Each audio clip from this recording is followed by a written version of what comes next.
Okay, so there's Molly. And I have, I'm going to try to be quick with this because it's early and you can't see the dog. So, but little update on some of her information and oops. And, but she did good. Uh, let's see. And there was another thing I was going to say, and I was going to try to make this like 5 minutes. Okay, so first, so it turns out like her fighting with other dogs. Obviously, we don't get like 100% clear information, but apparently, in the one house, one was over a toy. So we're gonna look and see if it's resource guarding my guys. Oh, she's a little weird about some noises, right? You want to see what that noise was? Look, see, that's all it was. I like to when they weird out about something. I like to, depending on the reaction, that was like nothing, but I like to touch it. I don't like to force them to go up to it or anything, but I'll like touch it so they can see that it's not really anything that's scary. Um, that's normal. Be a little bit weird about noises. So we think maybe we're looking at some resource guarding of toys. And it could be like a specific toy that she particularly likes. It might not even be all toys. Let's see. My guys mostly don't like toys anyways, with the exception of Tank, and he just does the bite toys. So there's that one. She's having a hard time when I let her stay out. So the first few days, they're out crate, right? And generally, I won't let them have the middle of the day out, even though I'm there for like 2 hours, 3 hours. Because I don't want them out not supervised. But generally in that middle of the day, I'm trying to create that middle of the day, man, you're sleeping no matter what, right? So, and that happens by being in the crate, where it helps them. Of course, first day she was whining all night. It's understandable. It's okay.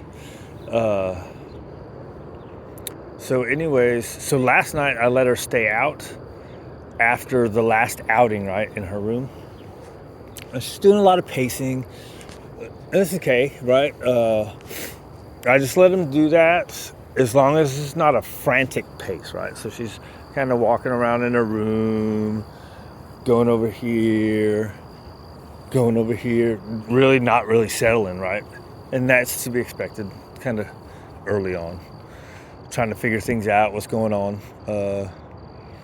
But I will always crate them when I go to bed, especially like in that kitchen room. So I have Gabby, she has a hard time with dogs, and I'm not so worried about her now that we got more information about the fights that she got in. But you worry about accidental meeting, right? So say she pushes out of her X pin or jumps over it, right? Because it's only 3 foot, 4 foot. And then goes and does an accidental meeting. And Gabby's one, if she was to go up in a room, that would be a fight. So, but I forgot to put her in the crate. And she finally settled down, and then I was sitting there watching TV, and then I zonked out because I was so tired from her keeping me up the first night. Wah. But she settled down this morning, gave me a little bit of wine. And the crate that we've got for her is one of those inescapable ones. So the door keeps closing. So I got to figure out how to keep it. So when I'm letting her be free, I got to figure out how to keep it where she can go in there or stay out. So toys. At one time what was the other fights? One time was over toys. One time they were both on the dogs were on the couch, I think. Or one dog was, I think something happened when they were on the couch. So it could be a little bit of space thing. and I don't let them on the couch anyways. Big dogs. I don't fully integrate most dogs anyways, but I start giving them some free time in the living room with the boys eventually, depending on how long they're here. And I do that because I want them to feel homey, but not at home, right? Because I don't want them feeling at home and then, oh my God, now another person's giving up on me, right? So I want them to feel comfortable, safe, and kind of homey, but not really at home. Does that make sense? That's probably a human thought process anyways. They get used to their situations and they feel comfortable as long as you're doing good for them. Let's go this way, girl. I went off on a tangent, or did I get to, let's see. And then another one, she said, Molly was on the floor, I think, and the other dog jumped off of the bed. So, I'm thinking, not enough structure.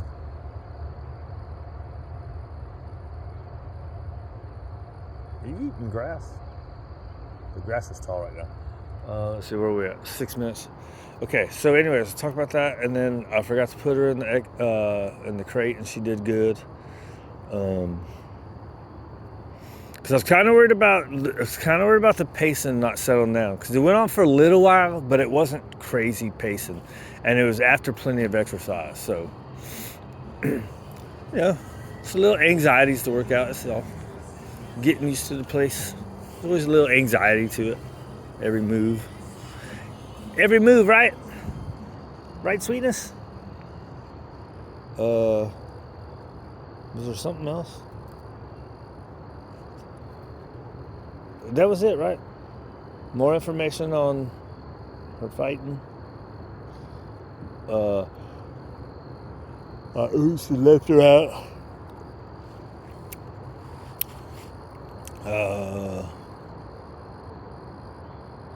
I don't know. Not enough music, not enough coffee yet. My brain don't work right anymore, man. I'm old. Let's see. Come on, girl. Come on.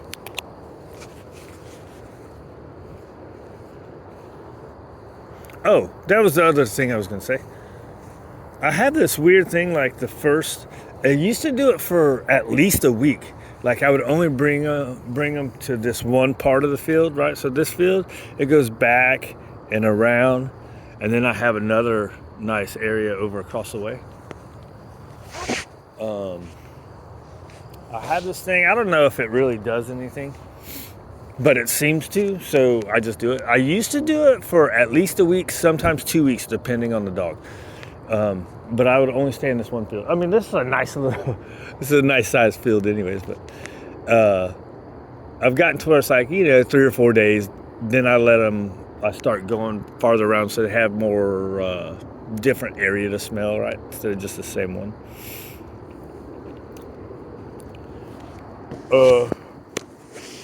So my thinking is, it kind of makes it, we build a lot of value in it, right? A lot of playing and a lot of working right in this area. So if something was to happen, like the long line breaks or it somehow comes unclipped, the thought process would be, or my thinking would be, there's so much value over here, they're gonna come over here because this is like a backyard.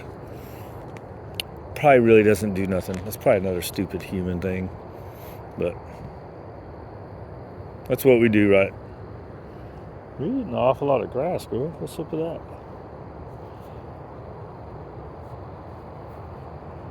Are you feeling funny?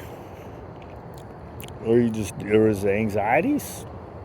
Or is it, she wasn't doing it yesterday. Is it the change of food? I wonder what food she was on at home. Most of the time with these older dogs, it doesn't matter. It did when I started. I tried changing Tank's food when he was a puppy, and he got diarrhea every time. even though I was doing half and half mix with the new flavor, my guys I change every time. And I mix it. I get them different flavors and mix it. Anyways, whatever. Going off on tangents. I need music, more coffee. And she's taking space. So she's going farther away. It's dark. Can't see the dog. And I'm a dummy. Come on, girl. Let's go this way. Come on. Yeah, good girl.